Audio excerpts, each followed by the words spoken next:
Salam les lumineux. Waaw dama bëggoon waxtaan ak yéen maa ngi tudd Khadijatou Thiam ñu gën ma xam ci Awali Thiam maa ngi dëkk Nantes dans la campagne nantaise. Voilà, ça fait depuis un moment maa ngi bëgg a génn di wax ci réseaux sociaux yi xaw ma nu may def maa ngi wax ne je vais attendre comment dire l'esprit de mes ancêtres qui m'a bousculé, si je peux dire ça comme ça, parce que j'ai vécu une expérience profonde de la vie, voilà, qui a fait que de toute façon man ba ma amee juróom-ñaari at laa xam ne le monde marchait sur la tête. Voilà, laa xam ne le monde marchait sur la tête, que dëkk bi ma jóge Sénégal ña fa nekk di woote ne ay kilifa lañu ay duulkat yu mag lañu. C'est les plus grands menteurs, les plus grands manipulateurs de la planète. Ay doomeeraam lañu. Waaw ku wax ñu ne la kii num tëti caga nga, ku wax ñu ne la toxkatu yàmbaa nga, ku wax ñu ne la naankatu sàngara la, te fekk ñoom ñoo gën a bon kuy bon ci àddina. Ndax dañoo fen duul ñu ci sunuy diine, duul ñu ci sunuy num tëti histoire. Ba pare taxaw diñu kokkali diñu reetaan borom secte yi laay waxal borom secte yi ñooñu toog ci fauteuil yu doora yi laa wax dinaa toj seen lëfal nday ci baatin laa wax man Khadijatou Thiam bokkuma ci seeni diine bokkuma ci seeni tarixa du ngeen lëfal ndayam du ngeen cottu ndayam ku wax ngeen ne caga nga ku wax ngeen ne toxkatu yàmbaala ku wax ngeen ne naankatu sàngara nga ah vos mots MOTS vont vous amener des mots comme la douleur. Ndax da ngeen ñoo duul fenn ci sunu diine fenn ci sunu histoire ah moo tax doomeram boobu noonu ngeen yónni ah Maquillage Sall rien que son nom si baatin ça dit ça nous dit tout ce qui comment dire tout ce qu'il faut. Maquillage Sall c'est lui que vous avez envoyé pour maquiller la scène du crime ngeen yaakaar ne ñun ay dof lañu ah bu ñu waxee ngeen ne ay caga lañu. Caga kay ñoom ñooy caga borom secte yi toog foofu noonu seen fauteuil ñoom ñooy caga di commandier di wuutoo sunu frères yi ah di leen asservir ah les gros feignants là qui veulent pas bosser ah qui se servent de nos frères pour pouvoir comment dire s'enrichir sur leur dos ku wax ñu ne la waroo saaga man ragaluma leen.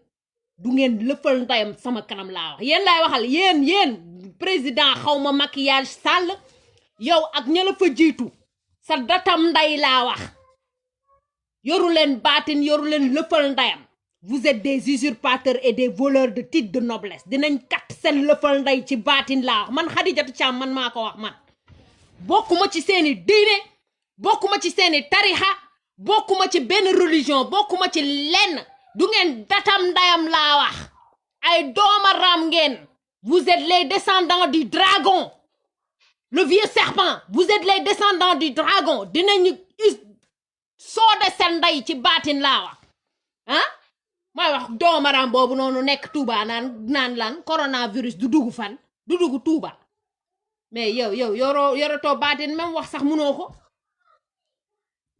sax munoo ko ah ku wax ñu lay menacer vous jouez avec notre mental émotionnel man sama mental dama ko c'est sama mental c'est de fer man mënu leen foo ak sama mental dama judd ci yéen màggee ci yéen yaroo ci yéen dama mel ni extraterrestre même famille biologique bi ma juddoo dama mel ni extraterrestre ngeen naan lan ah ku wax ñu ne kii toxkatu yàmbala jaay ko kii xaste yooyu moo xew Sénégal looloo fa am ku tekki ku am alal ku liggéey am jom bu fekkee jigéen nga ñu ne la caga nga wala naankatu sàngara la wala toxkatu yàmbaa nga bu fekkente ne góor nga ñu ne la ah góor jigéen nga wala bandi nga bu fekkente ne paa bu màgget wala mère bu màgget ñu ne la dëmm nga ah yéen li ngeen di wax sax xamu leen ko toomaraam yi bu ñu jógee ñu naan kii sorcière la wala kii da ngeen xam sorcière est-ce que xam ngeen lu mu signifier sorcière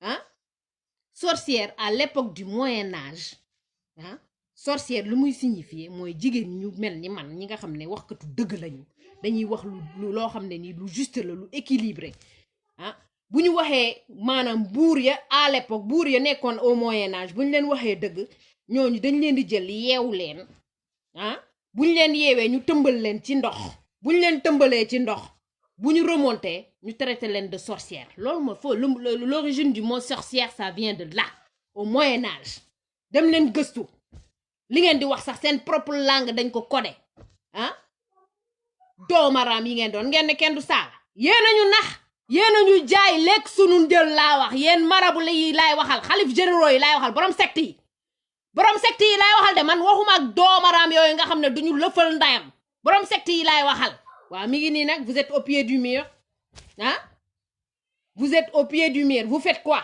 vous foncez dans le mur ou vous vous arrêtez vous méditez ah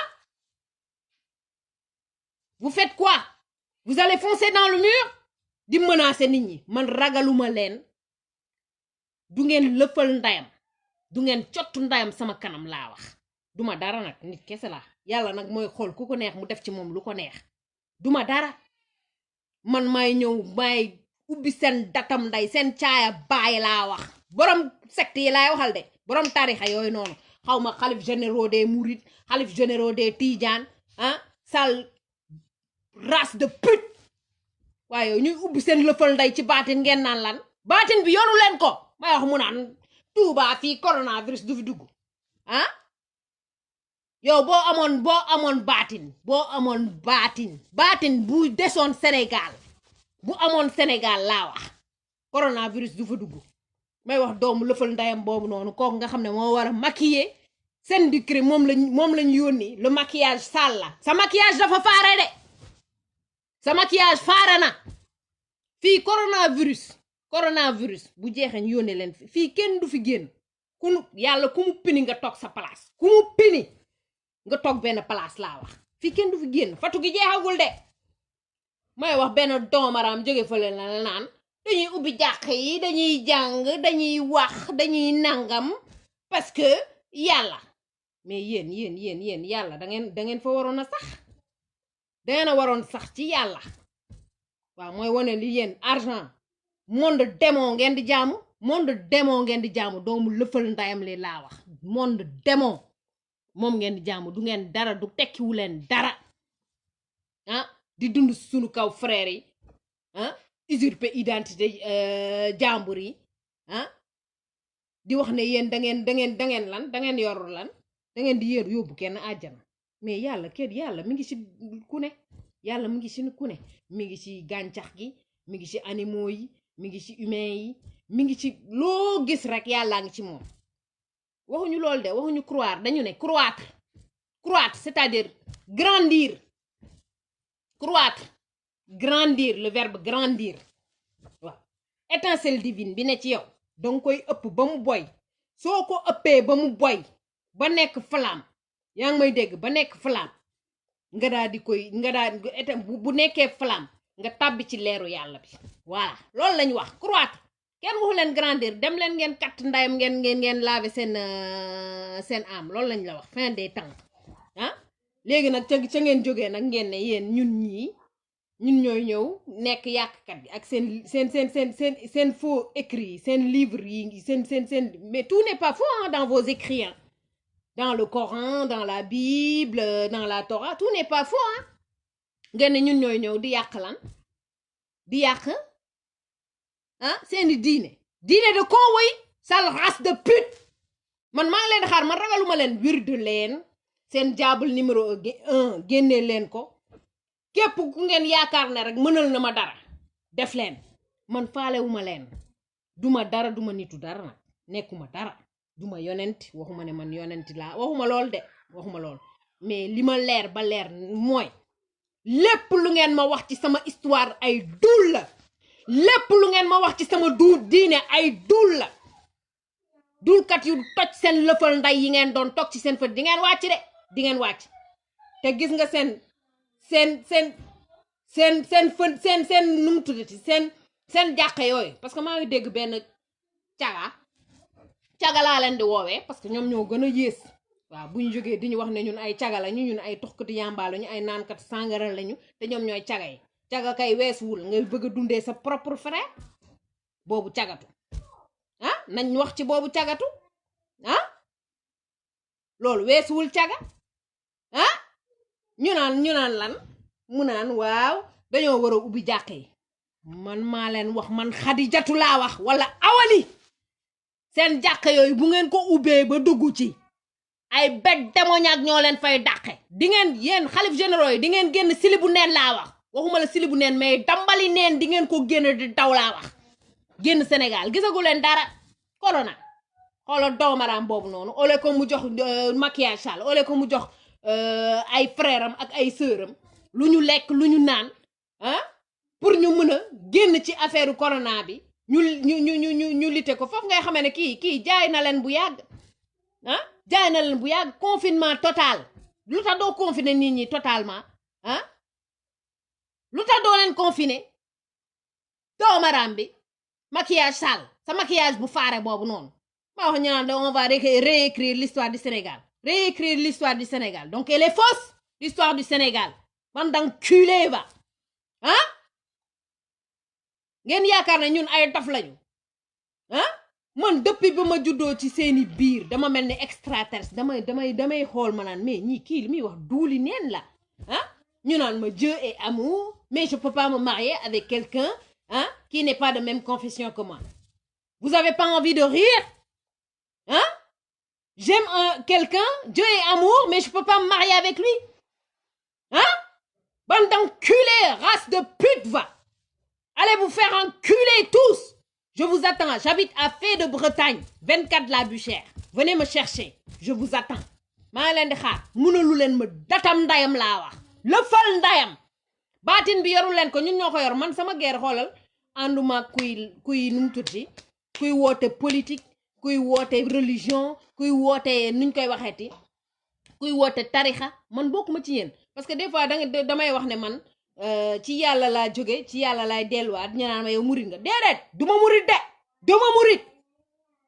duma murit moi j'ai pas besoin d'intermédiaire man gannaaw yàlla sama yaay laay jaamu awma beneen kilifa laa wax dégg ngeen bu baax li may wax ñu wax ñu naan fii kenn du fi saaga sëriñ yi yéena ñu tooñ laa wax yéena ñu tooñ yéena ñu indil diina yoo xam ne moomuñu ko dañuy toj seen lëfal nday ci baatin laa wax baatin bi yoratu leen ko bu ngeen yoroon baatin kon coronavirus du dugg Sénégal ah doomu lëfal ndayam yi ngeen doon ah may wax kooku noonu may wax ñu may attaqué nag ah Muntaxa soppaliku nekk ñàngoor ah le roi du dragon ñëw naan ma yaa Allah yaa rabbi yow man xoolal ga man tiitaloo ma de damay toj sa lëfal nday laa wax tu es le vieux dragon le vieux serpent là dans vos écrits là man tiitalu leen ma du ngeen dara tekkiwu leen dara on va décimer votre sale race de pute reptilienne laa wax seen religion reptilienne ñu naan lan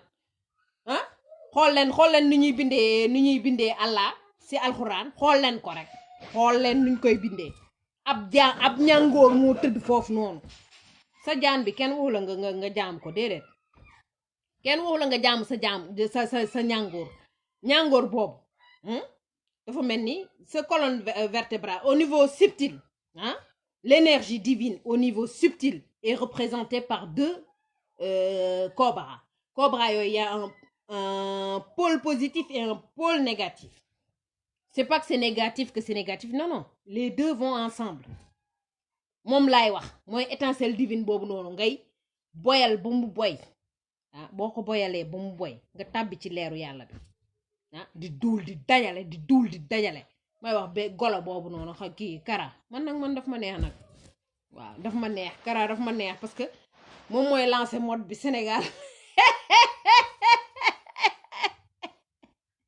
nee na nañ ko jox hélicoptère yow kay yow bu fekkee ne yow tant soit peu ton baatin là comme tu le prétends là tu l'as donc il faut sortir t'as pas besoin de faire de la pub hein mooy seen hypocrisie de bas étage yooyu ñuy def t'as pas besoin de faire de la pub yow bu fekkee tu veux te promener parce que t'en as marre de rester chez toi parce que t'avais l'habitude de voyager dans le monde entier Mais dis-le, quand on prête un hélicoptère, tu fais, comment dire, le tour du Sénégal, c'est tout. Mais bu ñu indil ay affaire seen yëfu ngistal yooyu noonu ah ngistal rek waaw balaa sénégalais di mën a génnee sénégalais di mën a génnee seen xaalis na Mountakha joxe na 200 millions machin truc bidule mais yéen waxu leen fi dara génneel leen seen xaalis boobu noonu génneel parce que du leen jëriñ dara fan si saret ngeen di mujje saret bay di dunde foofu ngeen di mujje bay di dunde ngeen di mujje buñ leen ko waxee nga ne kii ay dof la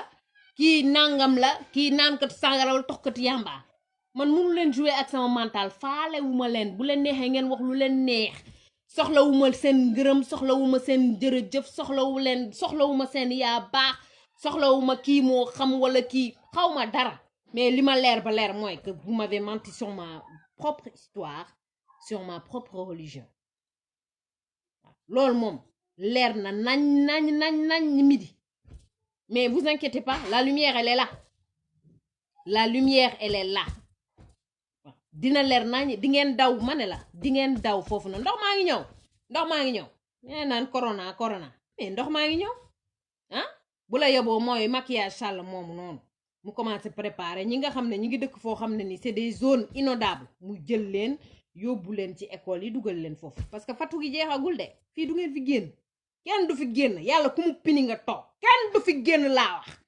kenn du fi génn ah may wax ku wax ñu lay chantage di la def chantage affectif naan la waaw kii caga la man loolu daf maa yëngal man yéen ñi ngeen di wax caga lañu ak naankat sàngara lañu wala ay tuxkat yàmbara mais eux ils ont abaissé leur vibration pour que vous puissiez exister. Allez vous faire enculer sale race de pute hein waaye seen lëfal nday laa wax seen datam nday du ngeen lëfal ndayam ah mu naan lan mu naan ñi kii cagala tokkati yambala daa perte des fausses valeurs hein toi t'as été endoctriné enculé hein t'as été endoctriné dans la peur. La peur, c'est le premier objet de manipulation pour que tu ne puisses pas, comment dire ce que tu penses. Penser par toi-même. Mouton. Bé! Hein? Bu ngeen jógee di wax ne nit ñi day ay numtati ay doomaraam la ñoo tekkiwuñu dara yéen a tekkiwul dara. La plus grande valeur de l'humanité, c'est la vie. Quiconque voudra détruire la vie sera détruit. Quiconque voudra détruire l'être humain sera détruit.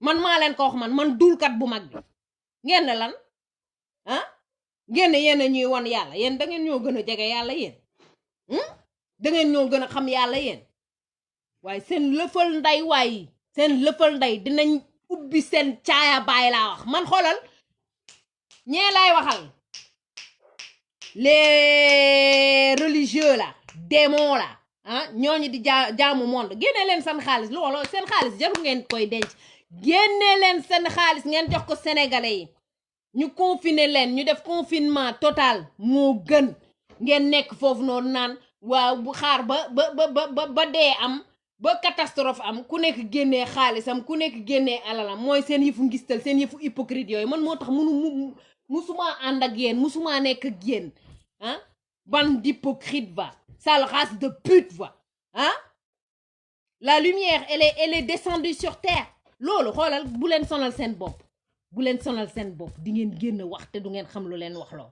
di ngeen génn di daw laa wax taatu neen seeni marakis ngeen koy sànni ci mbedd bi taatu neen waxuma sénégalais lamb daay de man xalif généraux yi laay waxal di ngeen génn ak seen caaya yu teeñ yooyu noonu di ngeen génn di taw taatu neen man maa leen ko prédire taatu neen doomu lëfal ndayam yi ah di vampiriser sunu frères yi ah vous jouez avec leur mental waaw nit da ngay am kilifa machin truc bidule on s'en fout fii kilifa le seul kilifa qu'on a c'est Dieu et sa mère jigéen moo leen di jiite mu neex leen mu naqari leen jigéen moo leen di jiite ñu ngi leen di won signe yi ñu ngi leen di won façon bu ne ngeen mel ni ay golo xawma seen bët yi day moo ci ne ak seen nopp yi day moo ci ne xawma nu mu demee noonu ah Ouais, mais je vous en veux pas. Vous êtes des bipettes à tête creuse.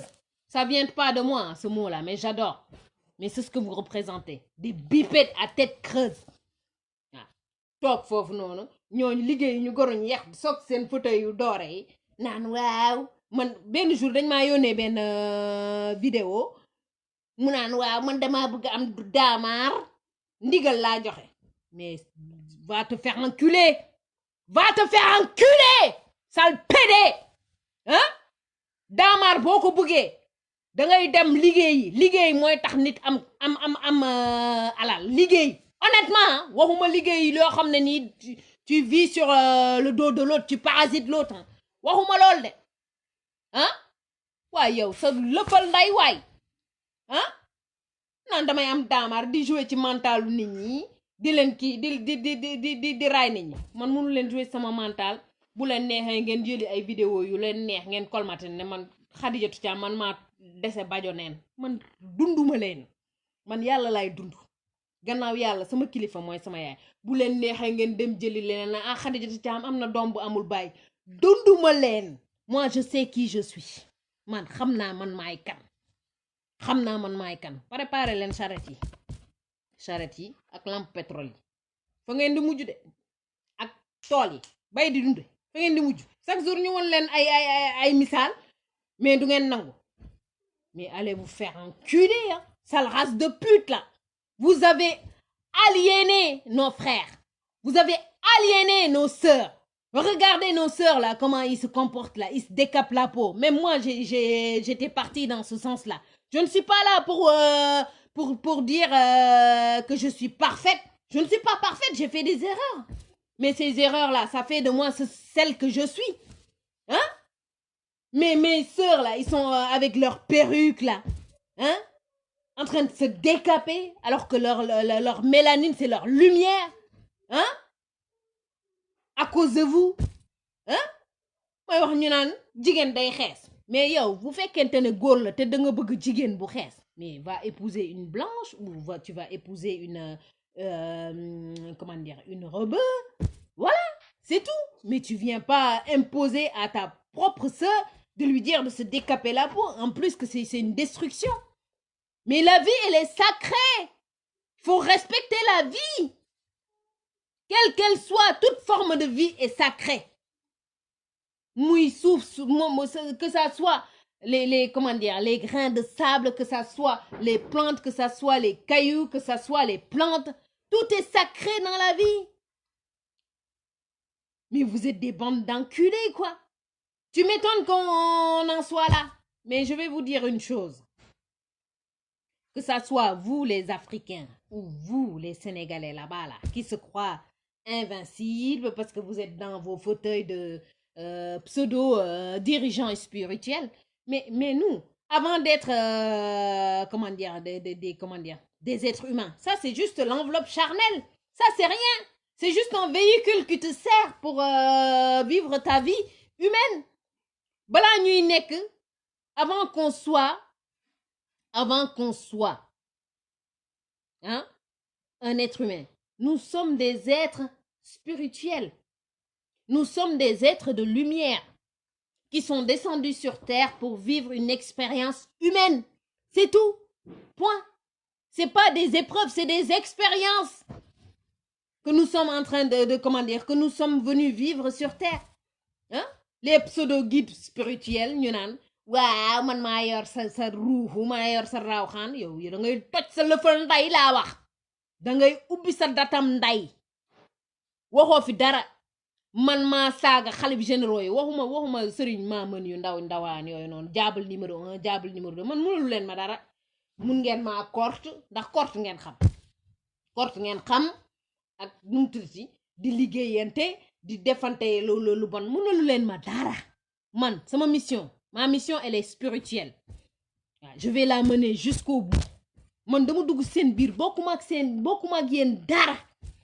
dama nekk seen biir bokkuma ak yéen dara du ngeen datam ndayam laa wax du ngeen lëfal ndayam xalif généraux yi laay waxal de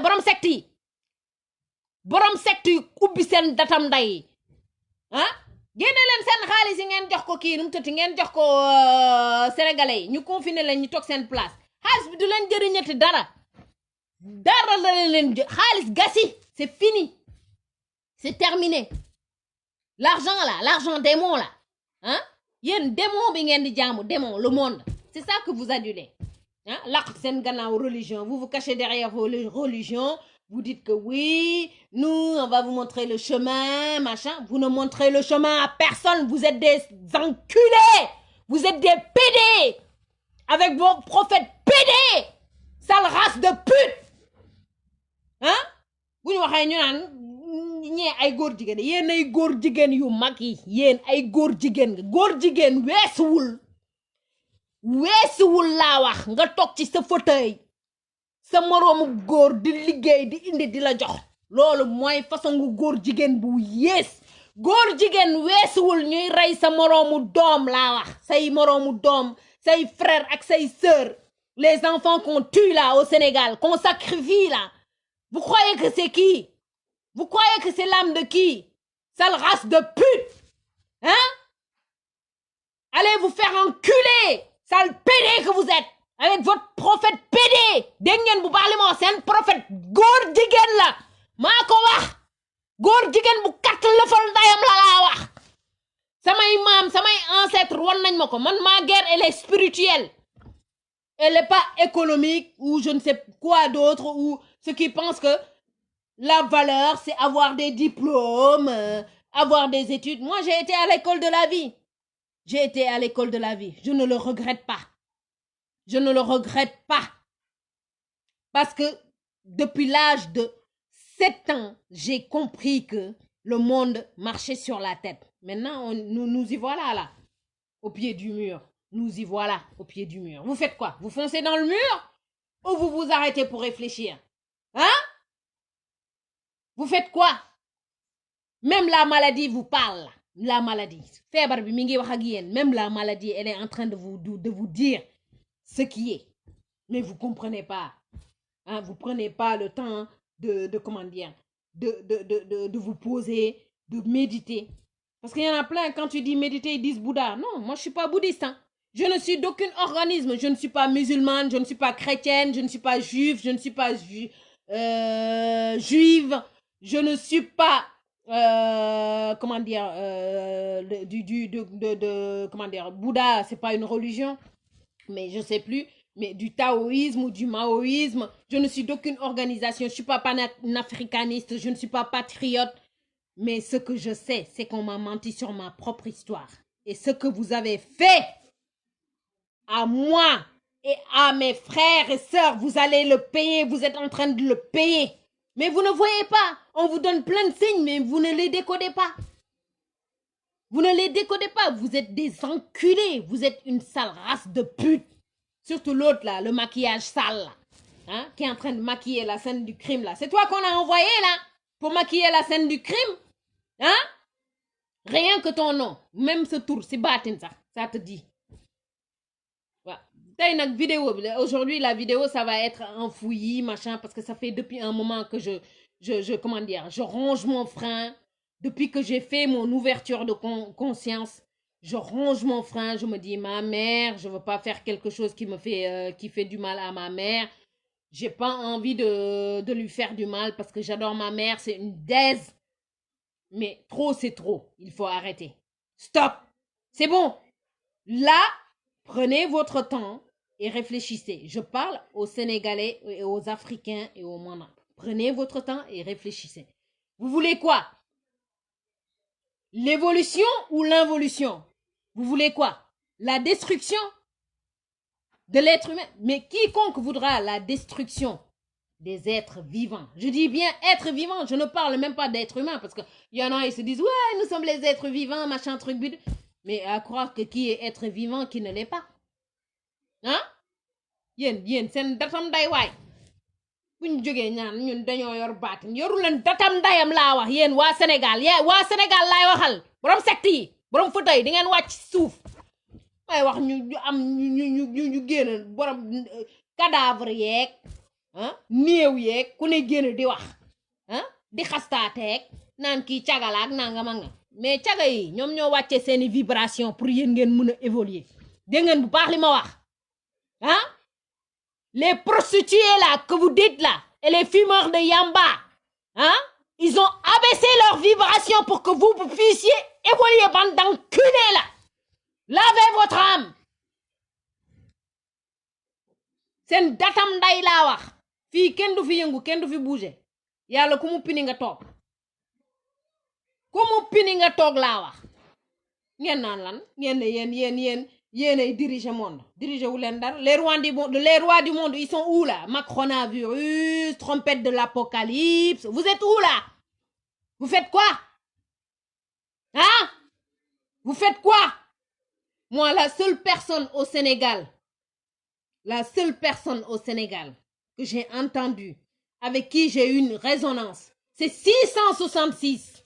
Mais comme vous êtes bêtes, vous savez pas ce que c'est 666. Vous êtes bêtes. Des bipèdes à tête creuse. Vous comprenez pas. Vous comprenez rien du tout. Vous ne comprendrez rien. Mais quiconque voudra la destruire. La terre, elle nous appartient.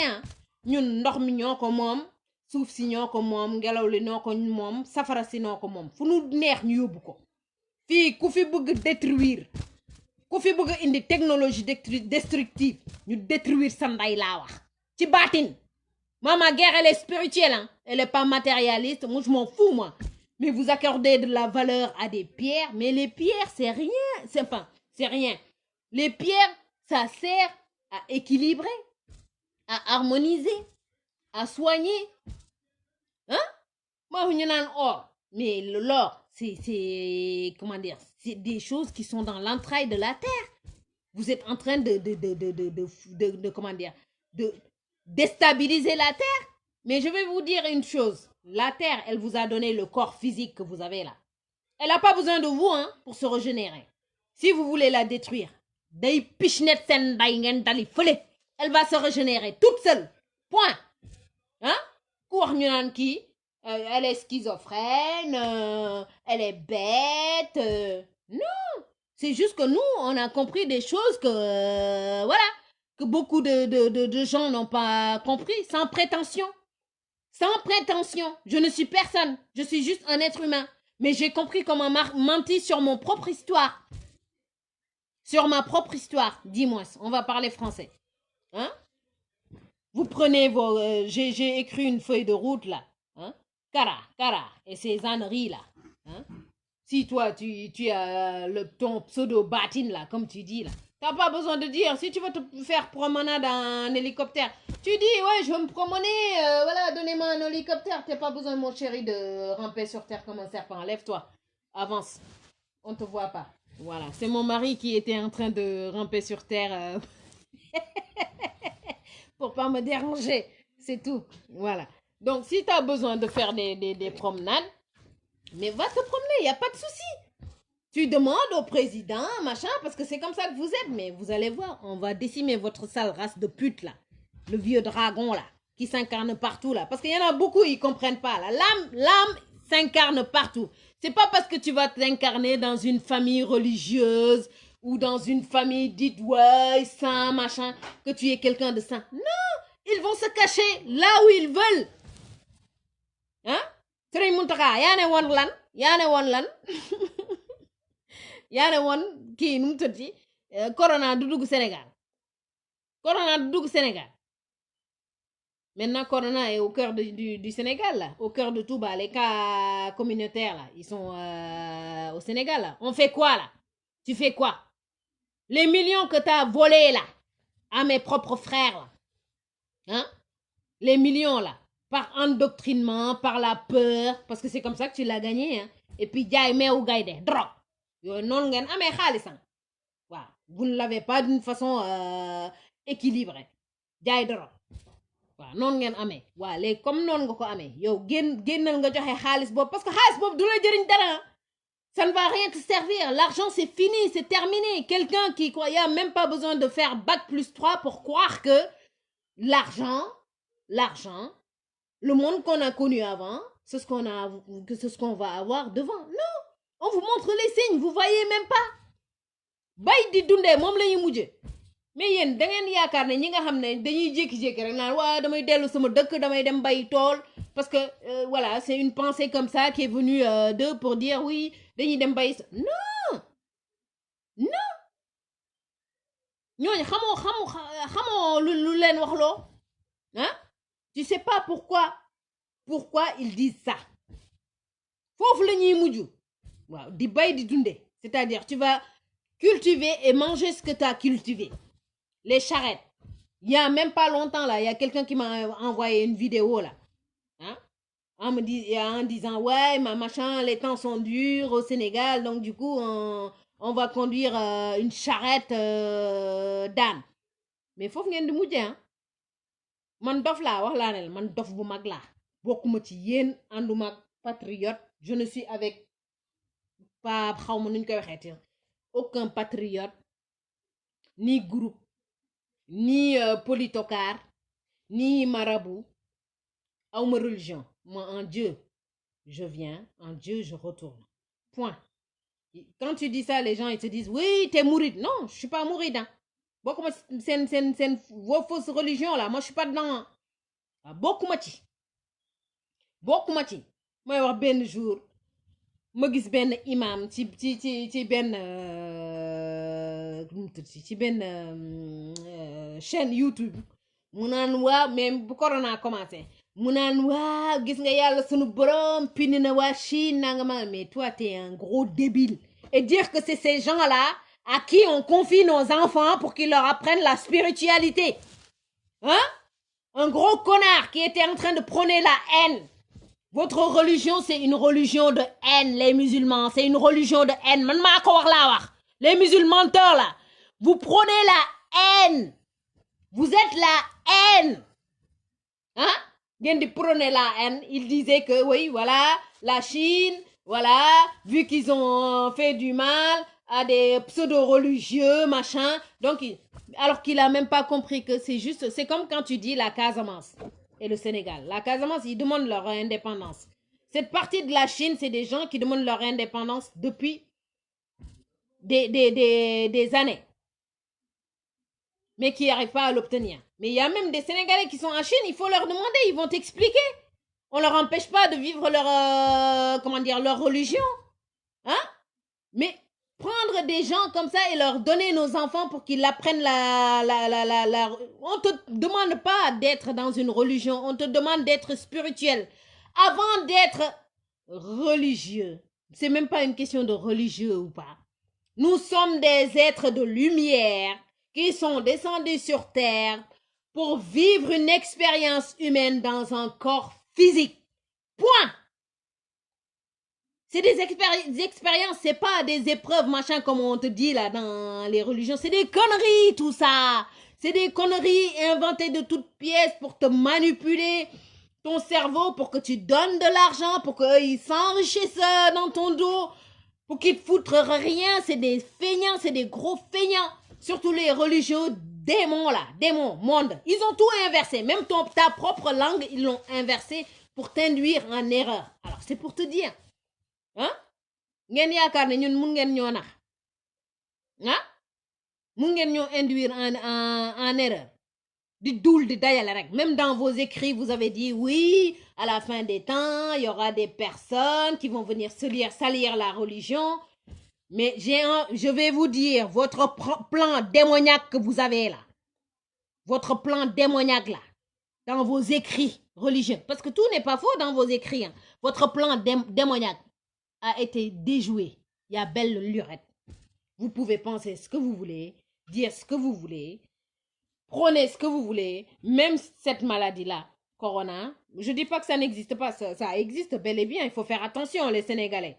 C'est pour ça que je dis à l'autre, la maquillage sale, de vous donner de quoi vous nourrir et rester chez vous. Mais que d'autres se glissent en dessous pour faire des trucs, c'est pas top. C'est pas top du tout. Alors, arrêtez de nous prendre pour des cons. Arrêtez de nous prendre pour des demeurés. Nous ne sommes pas des demeurés. Nous sommes des êtres divins. Nous sommes des êtres humains qui sont venus expérimenter sur cette terre. Alors, arrêtez. Arrêtez de prendre les gens pour des moins que rien. En plus, c'est juste une petite élite qui se croient. La descendante du dragon, hein, le vieux serpent là, dans leurs écrits. C'est la descendante du vieux dragon. Parce qu'il y en a, ils pensent que oui, parce qu'il y a un tel qui est né dans une famille religieuse ou dans une famille dite spirituelle, que non, non, l'âme s'incarne partout. L'âme s'incarne partout. Il va aller s'incarner, tu vas avoir l'âme du dragon qui va aller s'incarner dans une famille religieuse ou dans une autre famille et qui va se cacher. C'est point.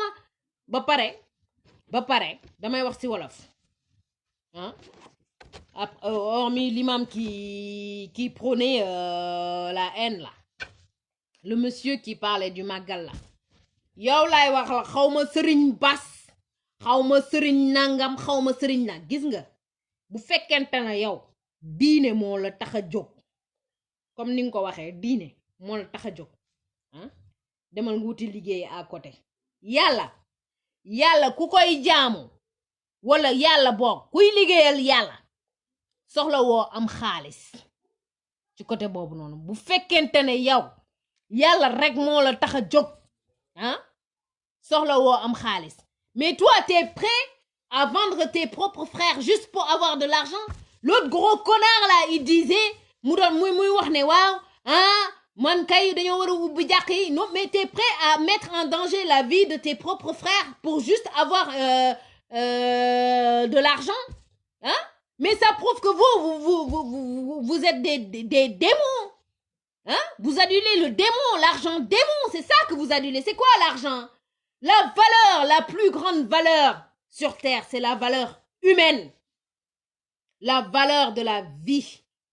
Toute forme de vie. C'est ça la valeur. Mais c'est pas l'argent. Voilà. Mais je veux juste dire à ce monsieur-là qui voudrait qu'on ouvre les mosquées, qui voudrait qu'on ouvre les temples, juste parce que il lui manque de l'argent, parce que c'est comme ça qu'il gagne sa vie. J'ai envie de lui dire, va bosser. Voilà, c'est comme ça qu'on obtient l'argent. Quand tu bosses pour le tout-puissant, pour le divin, pour Dieu, pour l'univers, je sais pas comment tu appelles ça, t'attends pas de l'argent. Def te yàlla tax. Waaw, demal ubbi sa datam nday laa wax fii kenn du fi ubbi jàkk. Ku fi ubbi jàkk ay celui ou celle qui ouvrira ne serait-ce que église ou mosquée au Sénégal, c'est des bêtes démoniaques qui vont poursuivre. Man maa leen ko wax man maa leen ko wax. Fii kenn du fi bouger laa wax. Yéen ñu toj seen lëfal nday yi laa wax. Hein? C'est une punition divine. Corona. Il y en a beaucoup, oui, guerre bactériologique, machin, patati, patata. Quelle guerre bactériologique? Hein? Quelle guerre bactériologique? Si c'était une guerre, même si c'est une guerre bactériologique, ça peut échapper à ceux qui l'ont balancé. Hein? Dem leen ngeen nu mu tudd seen maquillage sale boobu jox leen lu ngeen lekk lu ngeen naan ngeen dem toog régler nekk nite vous méditez, soit vous foncez dans le mur, soit vous méditez, vous vous dites, bon, alors, nous sommes dans un impasse, qu'est-ce qu'on va faire? Est-ce qu'on va, comment dire, construire un monde où tout est juste équilibré, où tout est destruction? C'est vous qui choisissez. De toute façon, ici, sauf si ñoo ko moom fii, quiconque voudra la destruction sera détruit. Point. Quiconque voudra l'équilibre sera dans l'équilibre, vivra dans l'équilibre. Il n'y a pas de souci. Ce n'est pas une question de couleur de peau. On s'en fout de tout ça, là. On sait très bien que le noir, c'est à l'origine de tous les êtres humains qui ont peuplé le monde. Point. On n'en parle plus. Ça, ce n'est plus un sujet de discussion, machin. Non. Nit bu ñuul moo jur ñëpp. Man sama giiru dundu musuma gis différence entre un blanc, un chinois ou un coréen, un noir ou non. Pour moi, c'est des âmes. Moi, je vois l'âme de la personne. C'est ça qui importe. L'âme de la personne, ce qu'il dégage. C'est ça qui importe. C'est pas l'autre, oui, il est blanc, il a fait... Mais les blancs que tu dis, là, qui sont venus t'asservir dans ton propre pays, mais c'est avec l'aide de tes propres frères. Il faut pas oublier, hein. Parce qu'il y a plein de gens qui disent, ouais, les blancs, ils sont venus chez nous coloniser, machin. Mais non, c'est ton propre frère qui t'a vendu. Faut pas oublier, hein. C'est ton propre frère qui t'a vendu. Comme on dit chez nous, là, en Wolof. Comme on dit chez nous, en Wolof, au Sénégal. Soy wut sa non. Hein? Soy wut sa non. C'est dans ton entourage propre. C'est-à-dire, si tu cherches ton ennemi, c'est dans ton entourage propre, ta propre famille. Donc, il faut arrêter vos conneries, là. C'est pas là. La guerre, elle est pas là. Elle est pas, lui, il est blanc, machin. Mais par contre, ton propre frère qui dirige, il t'a vendu avec les autres dirigeants européens, américains, machin. Voilà. Point. C'est ça.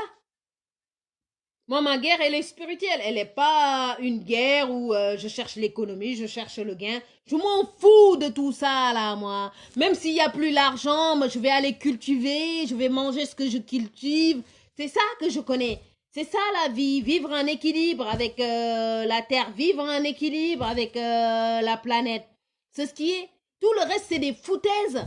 J'en ai rien à foutre de l'argent. L'argent, c'est ce qui nous divise. L'argent, c'est ce qui nous, comment dire, c'est ce qui fait que nous ne sommes plus des êtres humains. Parce qu'il y en a, ils se disent être humain, mais c'est quoi être humain? C'est quoi? Hein? C'est quoi? C'est quoi? C'est détruire l'autre? C'est faire du mal à l'autre? C'est déstabiliser l'autre? C'est ça être humain? Non, je suis pas d'accord, moi. Je suis pas d'accord. C'est pour ça que moi, je suis plus proche des enfants parce que eux, ils sont connectés de un. Et en plus, ils sont vrais. Je suis encore plus proche des animaux parce que les animaux, c'est les plus connectés. C'est les plus sincères. Mais l'être humain, il passe son temps à détruire son frère, à détruire tout ce qui maintient un équilibre à cette planète. Mais je vais vous dire une chose. Celui ou celle qui voudra détruire cette planète ou cette terre est détruit. C'est même pas sera, est détruit. C'est la justice divine qui sévit sur terre. Là. Il y en a beaucoup, ils ne comprennent pas ce qui leur arrive. Il y en a beaucoup, ils ne comprennent pas ce qui se passe. Donc, ils se disent, ouais, c'est un complot. Non. Épargnez-moi vos trucs de complotiste, machin, truc bidule. Je ne suis pas dedans. Il n'y a aucun complot. Même à travers la maladie. Le divin ou l'univers, appelez ça comme vous voulez, ou Dieu, il vous parle à travers la maladie. Je vais le dire en Wolof. dama koy wax ci Wolof. Même ci feebar bi yàlla mi ngi wax ak yéen surtout waa Sénégal dañu naan oui yàlla baax na xamu leen sax li ngeen wax baax na yéen kan ngeen di baxal moo tax seen xol yi di gën a baax rek di tàng fii fii dafa war a set wicc fii quand là c'est propre ce qui est à l'intérieur se reflète à l'extérieur. Vous pouvez nettoyer votre pays, vous pouvez balayer tout ce que vous voulez, mais si tant que là le cœur il est pas propre, hein, l'extérieur sera pas propre parce que ce qui est à l'intérieur se reflète à l'extérieur. Je veux vous laisser. Je sais qu'aujourd'hui la vidéo c'est un tout fouillis. Martin, mon frère, je t'aime beaucoup. Je pense que j'ai dit plein de choses en Wolof que tu comprends pas. Mais tu peux aller voir nos frères africains comme Semitawi. Mais prends ce dont tu as besoin, Martin. Tu peux aller voir d'autres frères africains aussi qui parlent de la spiritualité africaine, qui parlent de l'éveil des consciences. Tu peux aller écouter Bob Marley et dire beaucoup de choses sur ça. Voilà. C'est fouillé. Hein. C'est parce que c'est une première fois. Ça fait depuis un moment que ça me démange que je me dis oui, je veux pas aller m'exposer sur le net parce qu'il y a ma mère, parce que ma mère c'est une daise pour moi, voilà. Donc du coup, j'en pouvais plus. Surtout avec le corona, là, l'autre maquillage sale là, hein, qui est en train de se foutre de notre gueule, mais publiquement, et qui est en train de dire comment dire aux êtres humains, ben, regardez, je vais vous exterminer en direct, vous pourrez rien dire hein, parce que vous avez donné votre consentement. Mais il y a beaucoup de gens qui votent, ils savent même pas ce que ça signifie le vote. Allez voir ce que ça signifie le vote. Voter, ça veut dire que tu as abdiqué. C'est-à-dire, tu as pris ton pouvoir d'être humain, tu l'as délégué à une seule et même personne. Et quand je dis ton pouvoir d'être humain, c'est ton pouvoir terrestre et céleste. Ñu bëri xamuñu loolu. Il y a beaucoup de gens, ils connaissent pas la signification du vote. Ils votent comme ça. Ouais, ben je vais voter, l'autre, il va changer ma vie. La seule personne qui changera ta vie, c'est toi. La seule personne qui fera que ta vie, elle changera, c'est toi. Ce n'est pas un être extérieur à toi. L'amour que tu cherches est en toi. La créativité que tu cherches est en toi. Tout est encodé en toi. T'as pas besoin de chercher un signe extérieur de richesse ou un signe extérieur de créativité. Tout est en toi. Il suffit juste que tu te poses les bonnes questions. Si tu te poses les bonnes questions, tu obtiendras les bonnes réponses. C'est pas ces politocards pourris là, ces rats d'égout là. Je veux même pas les appeler rats parce que moi je respecte rats, le soleil. Voilà, la lumière. Je veux pas les appeler comme ça, mais voilà, parce que même les rats dites d'égout sont mieux qu'eux. Eux, c'est des descendants du dragon. Voilà, point. Donc, il n'y a pas besoin. Voilà, je m'arrête là. Je reviendrai faire d'autres vidéos s'il y a besoin. Voilà. Il y en a qui vont m'insulter, je m'en fous. Moi, je ne cherche pas votre bénédiction. Moi, j'ai eu... Man, sama bénédiction bi ma doon wër am naa ko pare sama yaay. Sama yaay ki may jaamu laa wax sama ndey bi ma jur bi may jaamu ah di ma wax saa su ne naan ma saa su ne jërëjëf Xadijatu jërëjëf maa ngi lay ñaanal fi ma toog nii ma koy gis ba tey même bu fi yemoon sax mu neex ma xam ne lool la voilà. Ce que vous prenez comme valeur, c'est pas c'est de la fausse valeur. Ce que vous prenez comme comment dire, comme croyance, c'est des fausses croyances, tout ça. Voilà. Aimons-nous entre êtres humains, entre êtres vivants. Respectons les êtres vivants. Ce qui ont fait que nous sommes restés en vie. Soyons-nous. Arrêtons de porter des masques. Arrêtons de faire semblant, arrêtons de faire style. Hein? Regardez nos frères et nos sœurs là. Ils sont en train de porter des perruques, de se décaper, machin, pour ressembler à d'autres choses qu'ils ne sont pas. Arrêtons, c'est bon. Mais de toute façon, la lumière divine est descendue sur terre. Donc vous pouvez vous cacher où vous voulez, vous pouvez faire ce que vous voulez. Moi, vos chantages là, affectifs là, ça ne me touche pas. Vous pouvez faire ce que vous voulez. Moun ngeen wax lu ne, moun ngeen def lu ne. Man xolal. Moi, je n'ai pas peur d'aller en prison. J'ai pas peur de mourir. Parce que je sais ce que c'est la mort. La mort, c'est pas une fin en soi. C'est juste une décorporation.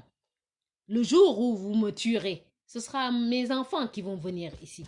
Moi, je ne vais pas être au courant de ce que je sais et me taire. Non. C'est fini. Votre jeu machiavélique, démoniaque est terminé. Game over, c'est fini. Faut arrêter là de prendre les gens pour des cons. C'est terminé. C'est fini. Allez vous faire enculer, ça, race de pute, là, oui, j'arrive. Comment dire, les reptiliens, là, qui sont là-bas, là, les sectes, là. Hein? Nimbubo, ay dinek, ay ken khamoul, juste pour avoir de l'argent. C'est bon. Vous êtes des parasites. C'est un leufel ndaiwai. C'est un datam ndai. Gënu leen kenn du ngeen datam ndayam laa wax du ngeen cott ndayam baatin bi ñoo ko yor waaw fii kenn du fi génn kenn du fi yëngu. Faites attention, il y a l'eau qui arrive, les vagues qui arrivent. Vous dites, vous construisez des immeubles en bord de mer en pensant que oui, vous êtes. Dinañu ubbi seen datam nday laa wax ci baatin laa wax seen immeuble yi ngeen fa tabax yépp dinañ ko daaneel. Vagues yi dinañ daaneel seen nday laa wax. Aïcha nañ dem. Excusez-moi, je vais m'arrêter là, voilà, parce que il est, je sais pas, ça fait depuis combien de temps que je parle, j'ai tellement de choses à dire, je peux pas m'arrêter, voilà. Martin Ebi, merci d'avoir regardé, la prochaine fois, je ferai un effort de parler en français, je te fais des gros bisous, allez, sois béni mon frère, voilà, notre combat est spirituel, il n'est pas, comment dire, économique ou quoi que ce soit, parce que l'économie, elle est en bas, comme la ville de Touba. Voilà, ceux qui disaient que le corona ne rentrait pas dans la ville sainte de Touba. Ouais, ben voilà, prenez le corona et mangez. Allez, soyez bénis. Paix et amour sur vous et lumière divine sur vous.